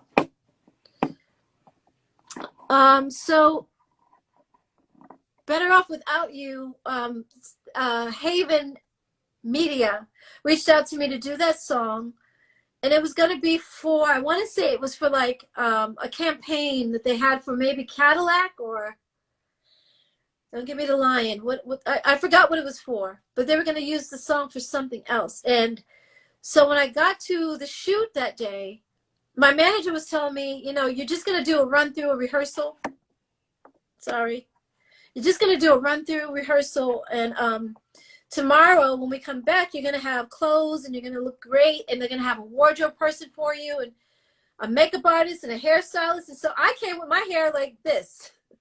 It was up right. It was in a ponytail. Today's it's in a bun, in a roll. And it was in a ponytail, and I had on my own clothes, just street clothes, a skirt, and a jacket, and I was in LA, so it wasn't freezing cold, but I had a jacket on, and my makeup in my bag, I just had lipstick and eyeliner, so I was using the eyeliner for a lip liner. It was a brown lip, and that's all I had. So the cameraman, I was like, okay, are you sure? Like, you're doing a lot of work in a day for this to just be a run through. I mean, I've been with you for like 5 hours and you're telling me that this is just a run through. He's like, oh no, don't worry about it. Tomorrow when you come in, you're going to have a whole crew. Tomorrow never came. So what you see me in is my street clothes. Oh, wow. Yes. And I hate it because I don't have any makeup on. I don't have, my hair's not done. Like I have a basic ponytail. I put my leg up on the couch because he was like, I want to see what it looks like with your leg up. When you put your leg up, like now I have my leg up, right? Okay. But I had on a skirt, so I couldn't do it like this. So I had to put my knee down, and it's an ugly shot. When I see it to this day, I'm like, oh my God, I can't look at this video. I can't look at it, but it's cool. It's all right. It's okay. I've gotten over it by now because they put it out anyway. And then my manager, I kept saying, when are they going to pay me? Where's my money? I haven't seen it yet. He went back to Colorado and I went back to, well, no, I was in LA because I lived in LA. And he was like, oh no, they're going to pay you. And they never did. So what happened was I called the company Haven Media and they were like, oh yeah, we paid you. This is where the check went out to your manager. Oh, what? So he took my money. He took my money. I couldn't even prove it. I couldn't go to court. It was the money that I was getting paid from them. The lawsuit would have cost more than what I got paid. It wasn't worth it to go through with a lawsuit. It would have just been a waste of time. But I heard he's having heart problems. Just saying. Okay, Yep. we're gonna take I gotta a couple. show you my T-shirt. Every time I do an interview, I show them my T-shirt. Oh, it says, "No boyfriend, no problem." Wait, can you see it? Yes, that is cute. No boyfriend, no problem. No problem. Sometimes, as women, we think, "Oh my God, I have to have someone in my life. I can't be alone. I got to be with somebody." Right. And you stay in an abusive relationship before you actually look to being by yourself. It's like, you know what? I'd rather be alone. I'd rather be alone than to be with the wrong person. So I don't have a boyfriend, but I'm okay until that happens. Right. Till that changes. No, I understand. I'm in the same position right now because I refuse to settle. Exactly. I refuse to settle. Hey, Joran. Hey, Tarlok. Hey, Drew. Yeah. So another question that was in the question box is, what is your favorite En Vogue performance? Ooh. Oh boy, you know, a lot of our performances I'm just seeing for the first time. There's a girl named Aaliyah, and she's probably on here. She has En Vogue, an En Vogue page, and she's finding stuff that I was like, what? We did this? This is us? I mean, I see myself in the picture, or I see myself in the video, but oh my God, I can't believe it. It's been years. Hi, Wanda, how are you? She said, have your own thing going before all of that. Oh, I don't know what she means by that part. Hey, Papian and Fletche. The lies rap I did. The lies rap, oh my gosh. But anyway, so she's finding all kinds of stuff, and I'm like, wow. So I would say the best performance, and then we can take some questions from them, because I keep doing that in between your questions. I'm so sorry. No, that's fine. So thank you. Our favorite performance, I think our best performance was when we did Don't Let Go for Lady of Soul Awards or Soul Train Awards. We came up out of the floor and we had on these tan dresses, silk. They were made out of silk, yeah. And we had these big bangles on. And my wrists were so small that they just kept falling off, so they had to put tape around tape around tape around tape and build it up, and then it would stick. The bangles wouldn't fall off anymore. And I was so cold though, because they had these freaking fans on us because they wanted our hair to blow. And I was like, you guys, but I'm so cold, I'm shaking, and I don't sound good when I'm shaking. Doesn't make sense. And we did it anyway, and it was so great. It was just a great moment. And when somebody realized just recently, they said, when you came down, it was like you were saying goodbye to everybody, because that's when I left the group. After that performance, I was done for a while. Yeah, that was like the last performance with En Vogue up until you came back, like you said, in 2010. Yes, 2009 actually, for the whole year. Yeah, 2009 till 2010. Yeah, so I would say that's probably our best performance. And then We did Free Your Mind on. Oof, we did Never Gonna Get It on the MTV Awards, and I remember the Red Hot Chili Peppers were backstage with us waiting to do waiting to do press, and Anthony Mhm. Kiedis was like, "Wow, nice tits." What? I was like this. I was so embarrassed. Like he looked right at me. He was looking down at me like, "Wow, nice tits." It was just blunt, and I was not prepared for that at all. But that was a great performance, really great performance. Thank you so much, Tarloke. He said, "Always have your back." Thank you for that. He must have gotten rid of Homeboy, who was trying to come in and infiltrate like an idiot. Like, go away. So silly. Anyway, the way I see it is, if you're having time to come in and hate on me, you're taking time out of your day to spend on talking about me, and I love it. I love it. I just don't like it when they Hey, that's interrupt. all it is. That's That's all it all is, it is. Tamika. I just don't like when they interrupt the interviews. That to me is rude, because this is your time. You asked me to be on your show. You know what I mean? Oh, So you're so sweet. Thank it's you. true, though. It's the truth. That's so You're sweet. welcome. And I Yeah. appreciate it. I Yeah. really do appreciate this. Sure. And for you taking out the time. And this has been a very amazing conversation. I'm so glad you did this. Thank Okay, you you. said you got some questions on your end, right? Yes. Let me see. So they're saying Cool. they ain't got no life. No, they don't in Fletcher, Papillon and Fletcher. Thank you so much, Moniz. I know you got my back. I know you guys do. Alex, thank you. Boom. Tarloke, I love Right. you.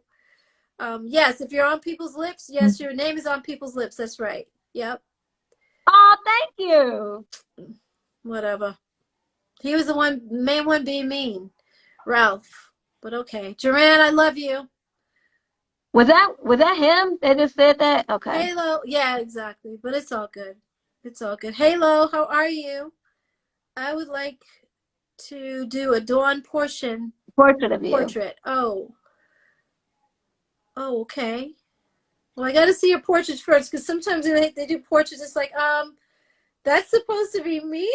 It's like, oh, thank you so much, but Hold on. Somebody just said something and they just went right past. I think a Yamika just said something. Oh, well, I just Dawn, missed her. let me see.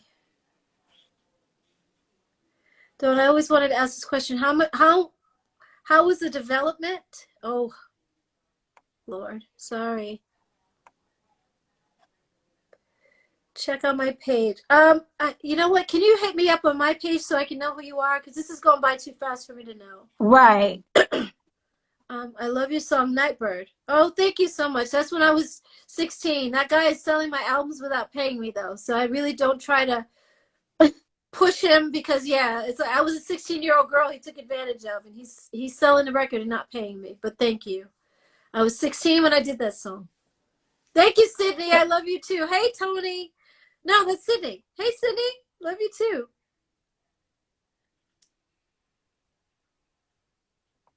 Let me see.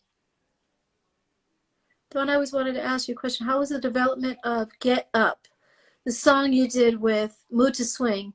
Was it a risk to do a song that wasn't your type? There is no type. Every time we do a song, DJs take it and they make it an up-tempo.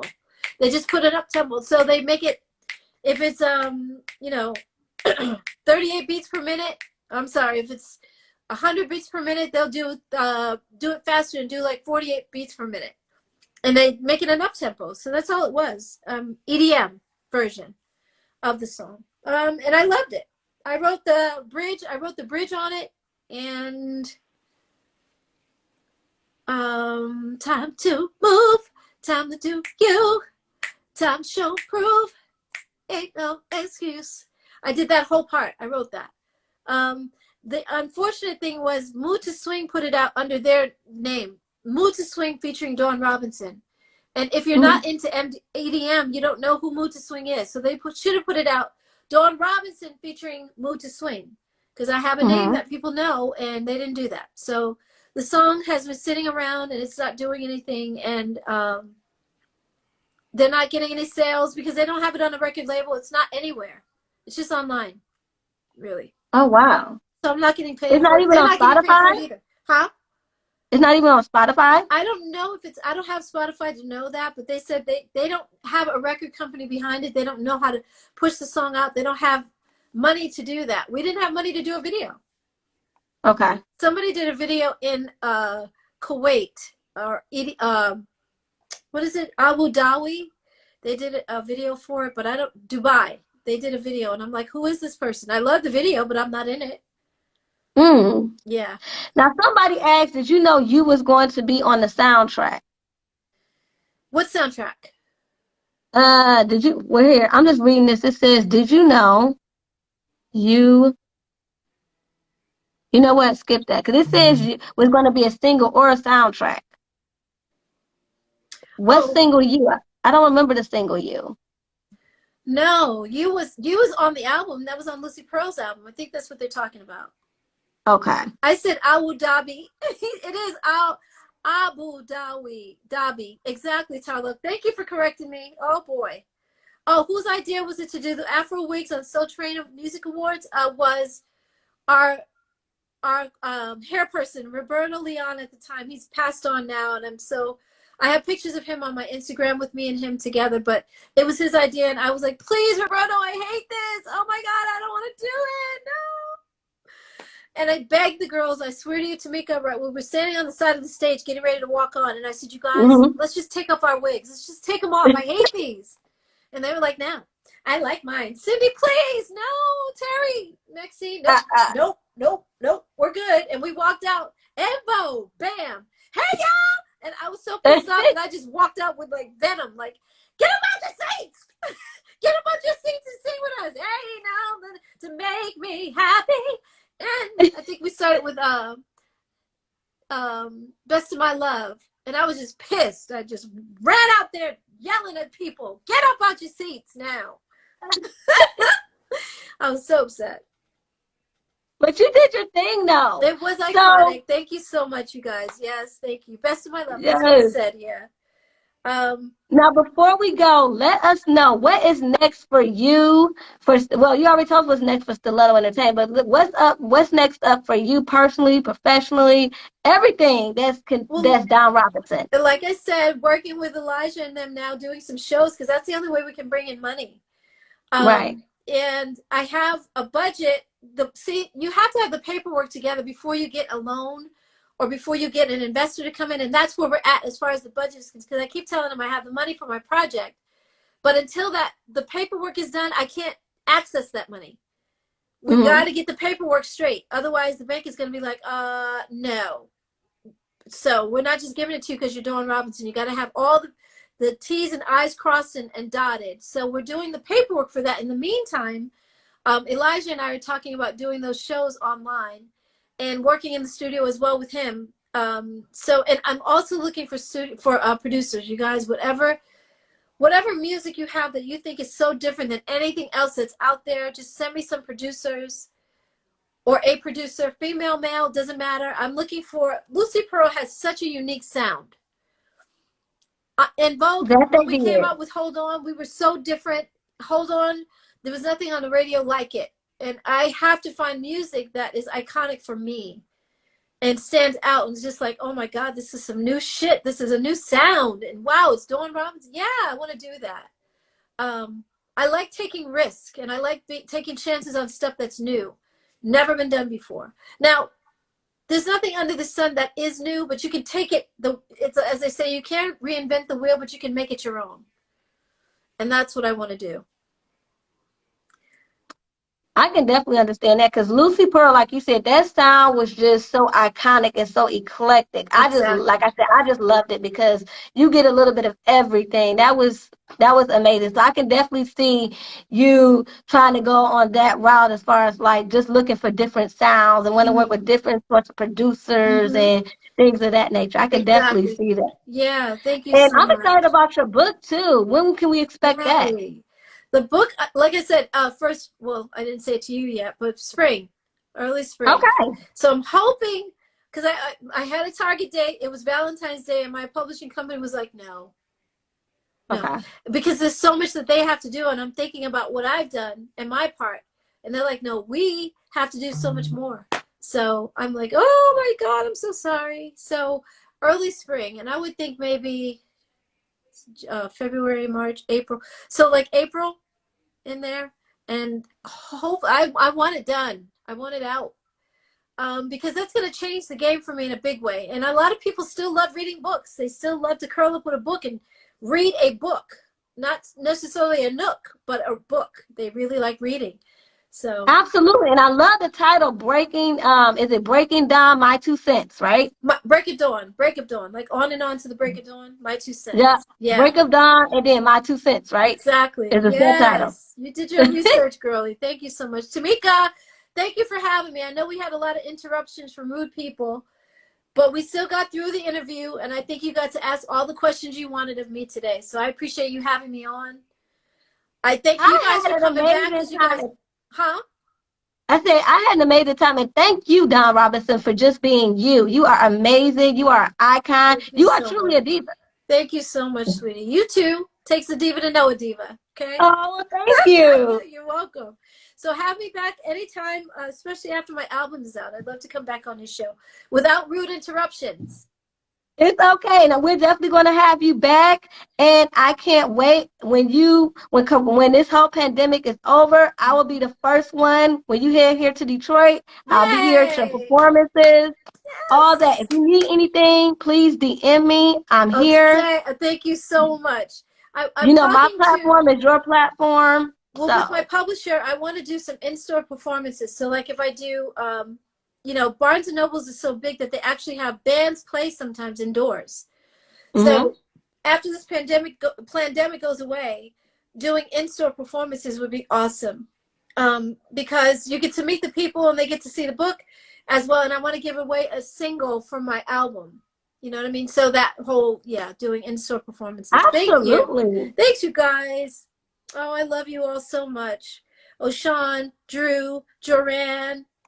Who else is here? Jay Evans. Jay! I just did an interview with him yesterday. Hey, Jay. How are you? Hi, Jay. Hi. He supported you. I love that. I love that you guys. So a lot of the interviewers and podcast people are supporting each other. And I love that so much. You know? Yeah. You're queen to be. Hey. Hey. Oh, Sean, pandemic. Yes, it is a freaking pandemic. Hi, Simon. Hi, honey, how are you? Simon lives in London, you guys. He's gorgeous.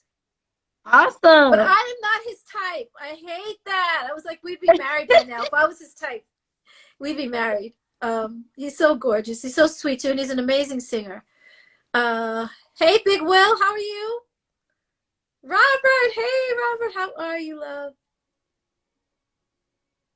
Hey, Robert. Thank you so much. I thought it was a great interview, too. Oh, Sean. All those hearts. Thank you. Hey, Dan. Hey, Sydney. Thank you so much, you guys. Aaliyah, I love you and adore you.